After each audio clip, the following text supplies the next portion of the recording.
Well, I don't know how to do an intro, but today I'm considering restarting my channel with a very regular upload schedule of whenever I feel like it.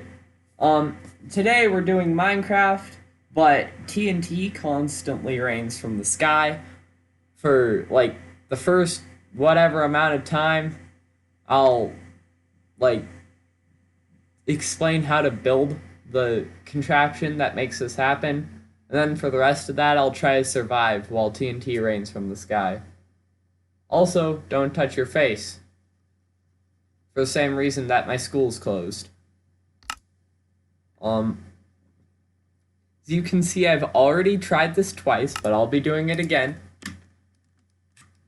You tubs. Set the world to creative. Enter whatever. Why is there a T in there? And then you can basically do whatever you want with this. Just, I'm doing a normal survival world.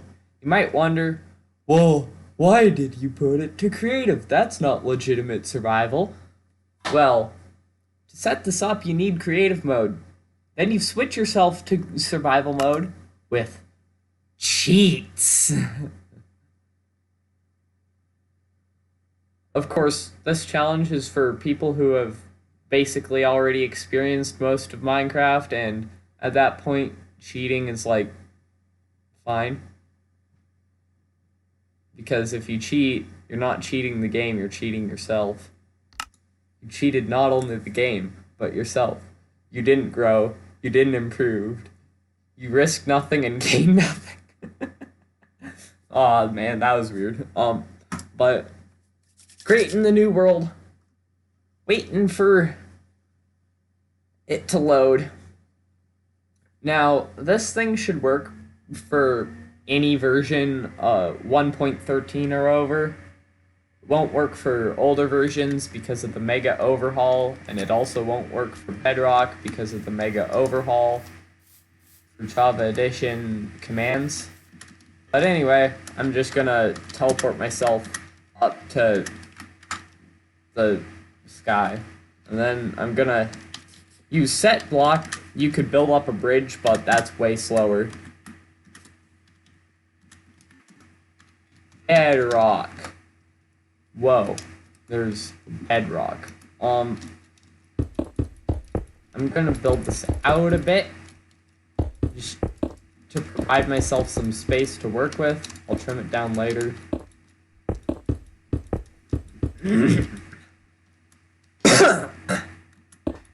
Place a bedrock block there. Then, just gonna make a basic pulse extender here. This is like a model for a fairly long clock that's supposed to be here. So, comparators, they're like repeaters, but they don't like transmit a bigger signal. So every time it goes over this, it'll reduce the signal strength by 1, and it'll keep doing that until eventually it just dies. We'll just put a bedrock there for now, because we'll need it later. Yeah, we'll build it like that, and then give yourself a command block. So I'm pressing tab and it auto completes. Just hand yourself a command block. This one needs to be /summon. No. /execute. Execute at add a. So it'll run this command, add all the players. Run summon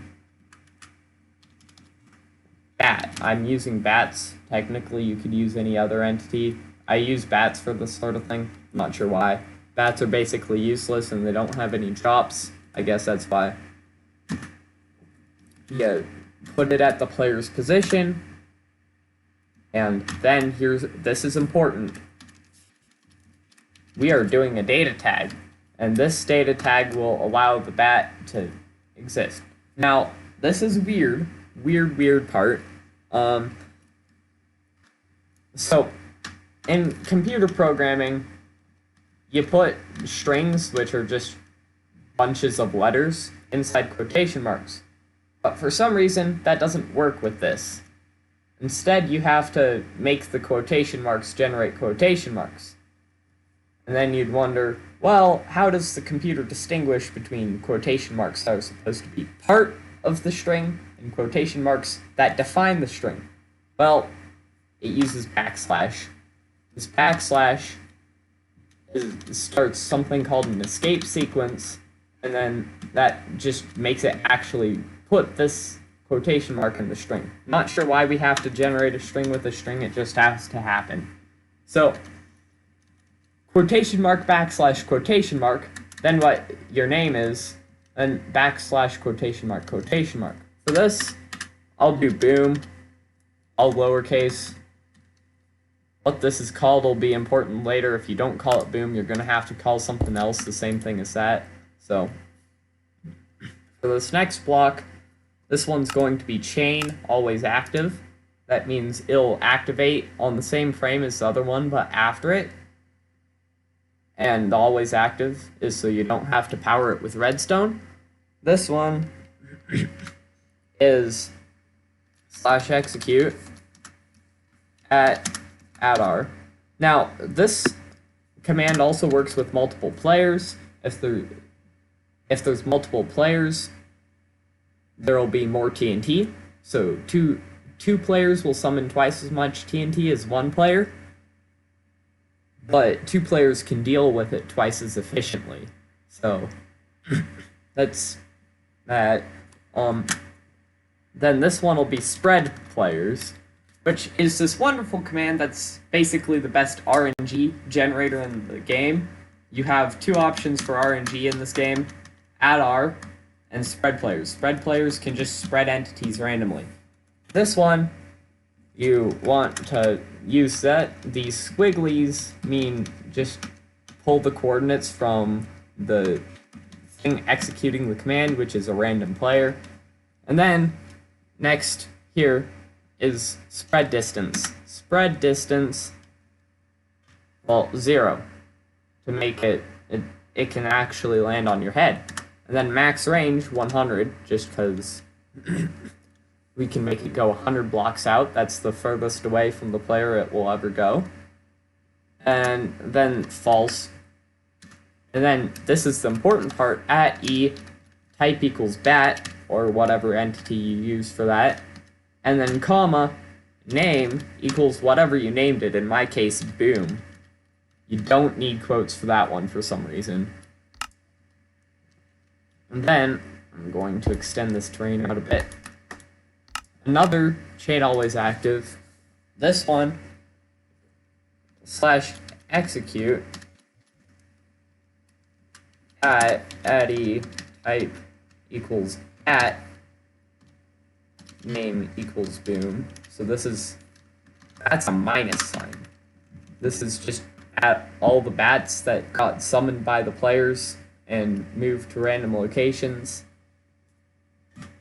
Run summon TNT. Now, TNT in Java Edition, by default, its fuse is set to 0, so it explodes instantly. But we want it to rain from the sky, which means it'll go to the bat's X position, 255, which is at the very top of the world, and then the bat's Z position. And then we gotta set the fuse. I set it to 320. There's 20 game ticks per second and 10 redstone ticks per second, so this is 16 seconds of fuse length. That's 4 times the length of normal TNT, and I've determined it's just about enough to reach the top, to go from the top to the bottom.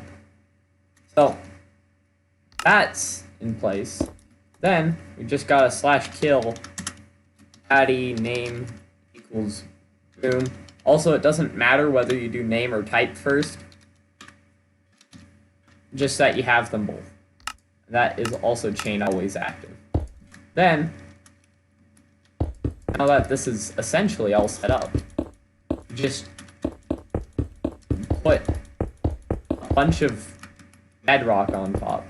Now this bedrock is to prevent this stuff from being exploded by its own TNT.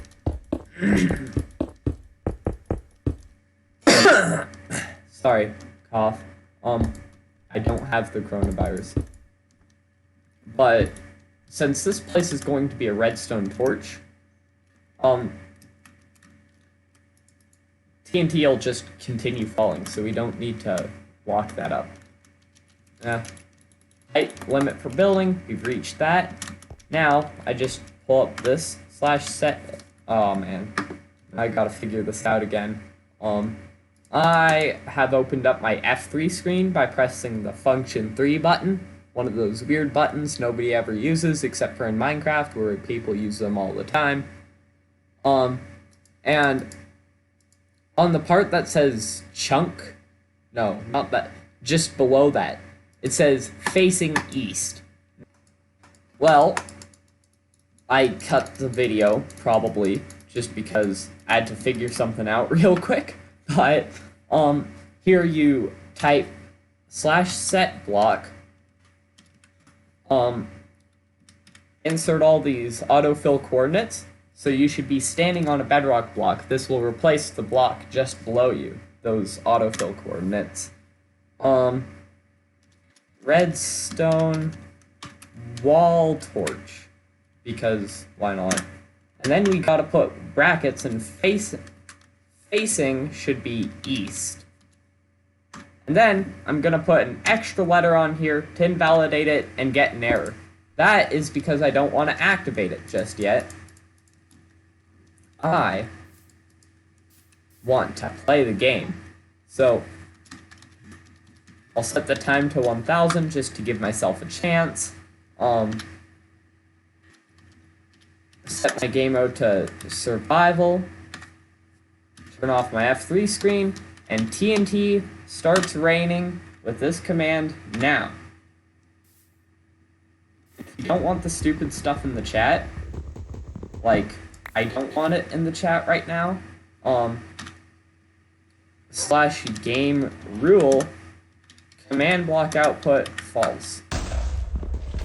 And you can hear that, that's the TNT. The TNT is now raining. This is really intense with 2 people. I tried it with a friend. It's like, ugh. You don't get a break. Just constantly attacks you. It'll break into your face, it'll break into your house, it'll break through the roof. The only places that are safe are water and water. Unless you manage to get obsidian somehow. Like, look, there's a TNT. And now this forest is burning down because for some reason there's lava fall. I'm gathering sweet berries. Man, sweet berries they absolutely trivialize the hunt for food. Honestly, they might be a bit overpowered. Just sweet berries. Only problem is you always just accidentally plant them when you're trying to eat them, which is a problem. Because they cause the hurt.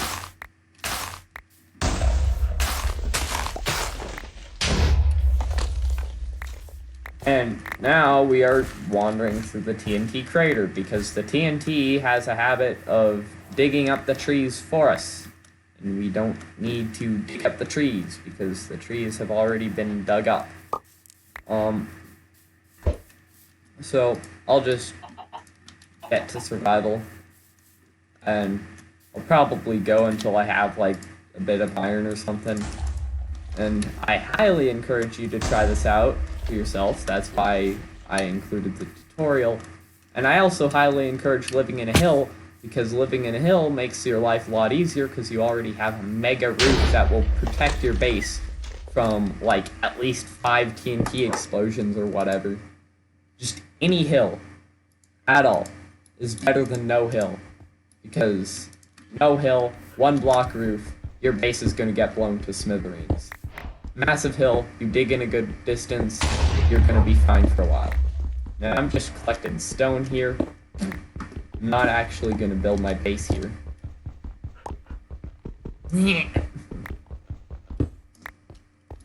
Ah.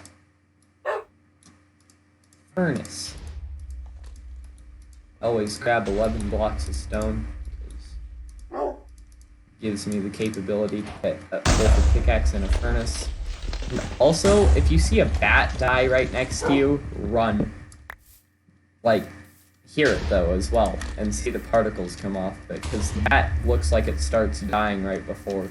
There's only one problem with this setup that I found, and it's, it tends to just destroy itself, like, well, every so often it'll, if you're trying to, say, dig down, it'll, like, block your cursor, and then you won't be able to dig there, because it blocked your cursor. Anyway, I'm gonna set up a little base in this hillside.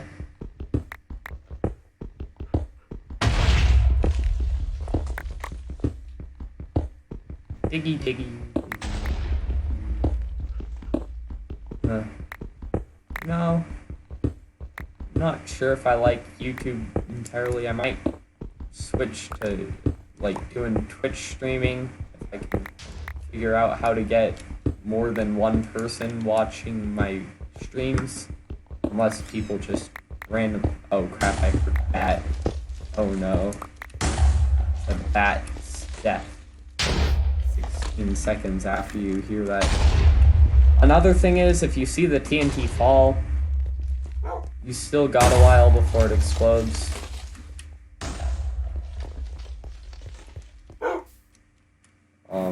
Because 16 seconds is a lot.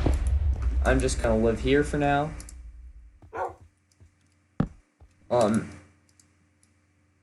Craft a chest for the enormous amount of dirt I'm gonna have. More importantly, gather some real food before night falls. And if you commit to this survival world and actually take the time to, like, go to the nether and stuff, your world's going to be absolutely decimated nearby where you live. I guess you could live a nomadic lifestyle and never actually have to deal with that, but it's kind of not the point of the challenge. But I mean, you're already setting it up with cheats, so why would you cheat yourself at that point? You could just have creative forever. See, TNT Rains right where the bat was. That is going to explode soon-ish. See, it does last a really long time. I'm gonna see if I can find something to stab with my sword.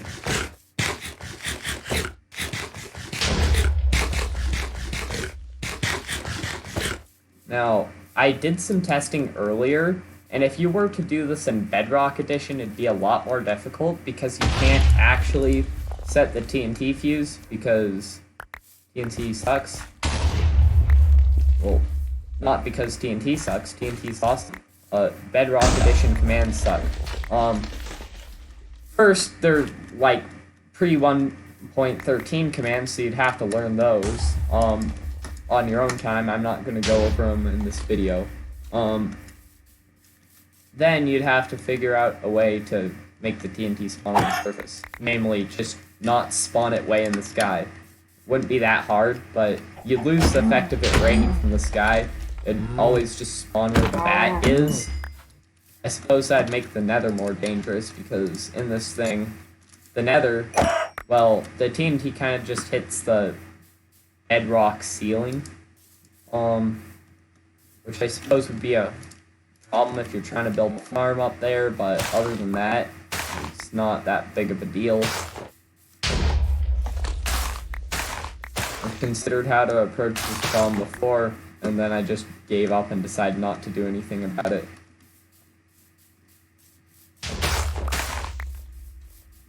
This is a lot of sweet berry bushes.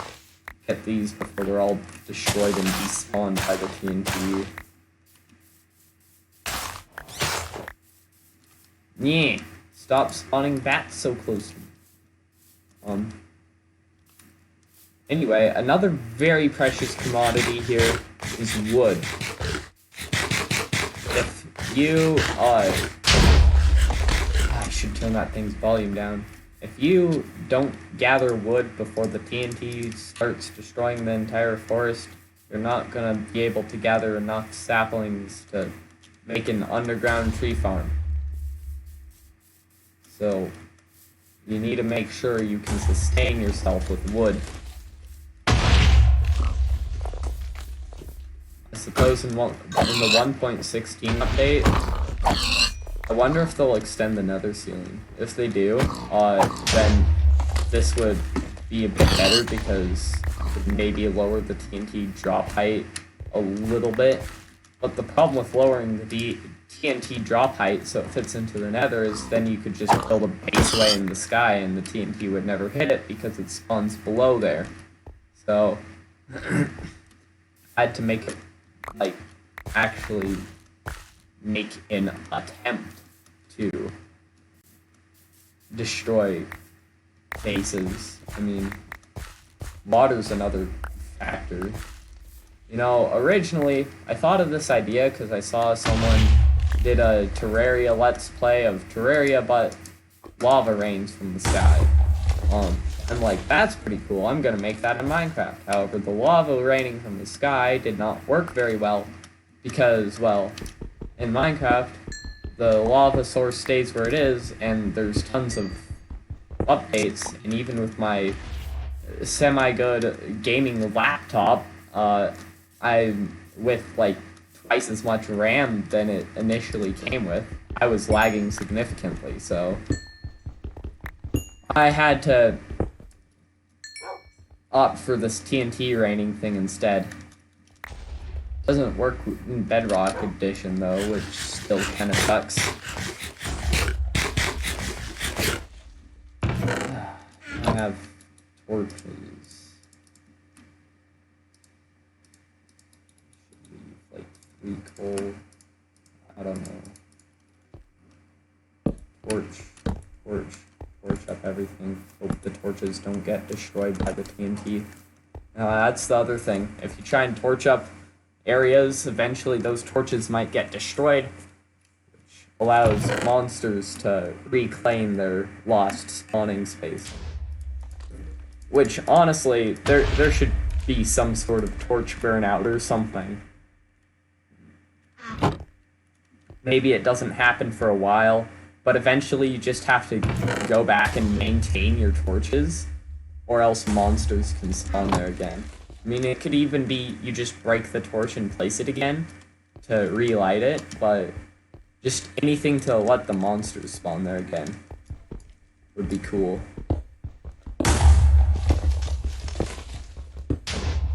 Alright, you know what? I'm not doing a 2-block wide. I'm gonna do a 1... Oh, crap. I heard a bat die. I'm just gonna do a 1-block wide path. So that I don't have to spend ages making the ceiling not a bonk ceiling, because bonk ceilings are the worst ceilings imaginable. I'll probably go till I find a bit of iron and then stop recording.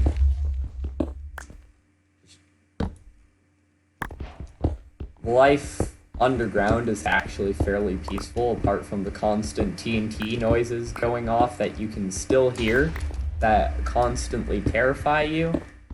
Especially if you're gonna plan to live in a ravine or something, and you think the surface of the ravine's gonna get blown open, and then even though you're way underground, you're still gonna die.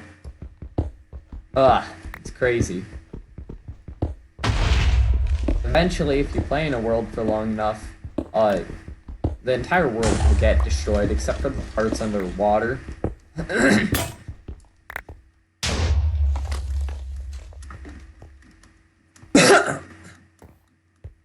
If you wanted to, you could add an additional repeating always active command block that just clears away all the water next to the TNT so that it can still explode. It would make it more intense and reduce the options you have for protection to only obsidian. I might actually do that. That sounds pretty interesting, but for now I just need a new stone pickaxe. And this, my friends, is why you always dig it so you actually have enough room to sprint down and not bonk your head every time. It's so fast, especially if you've got like a base at the bottom of the world, but you need to go grab yourself some wood or something. Or if you spend a lot of time in that specific mine.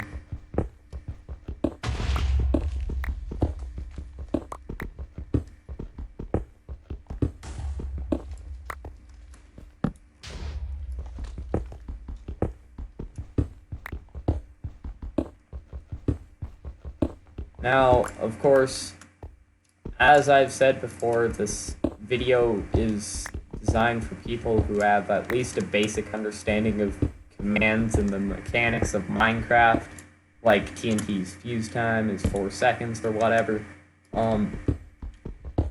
So not just the stuff you can find in the holy texts of Minecraft, the officially licensed, what is that? That's like, I forgot what that publishing company or whatever it was, like Scholastic or something. I think it was Scholastic. What is that? Let me check. I have it right here. Yeah, it's Scholastic. Yeah, the holy texts of Minecraft, essential construction, combat and redstone. Yeah, they don't cover commands at all. You need to at least know how to / give yourself items and switch your game mode. Because I'm not going over those in detail. What is my light level? 5. I can go one more block. Well, I've already been through this situation twice, so it's kind of lost its charm for me. I might continue one of the older worlds, but I'm not going to come back to this one. But anyway, that's about it. I hope you've enjoyed. And I'll see you in whenever I post a new video. Bye.